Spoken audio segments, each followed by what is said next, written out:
Cəlilabadda 35 yaşlı kişi həyat yoldaşı tərəfindən qətlə yetirilib. Hadisə rayonun Günəşli kəndində baş verib.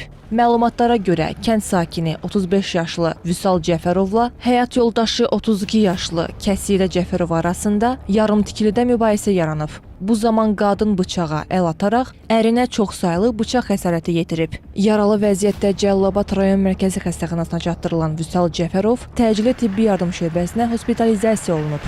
Ona döş qəfəsinin ürək nahiyəsinə nüfuz eləyən kəsilmiş, deşilmiş iti alət yarası, ürəyin tamponadası, daxili qanaxma və hemorragik şok diaqnozu təyin olunub. Pasiyent dərhal cərrahi əməliyyata alınıb.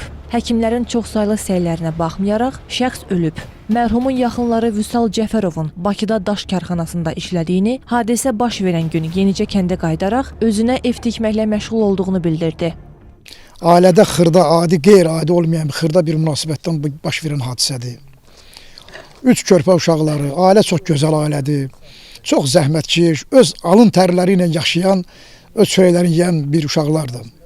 Rəhmətli də öz elə bir mehriban, səmimi uşağı idi ki, heç vaxt deməzdin ki, bu ictimaiyyət və cəmiyyətdə özün pis aparan uşaqdır.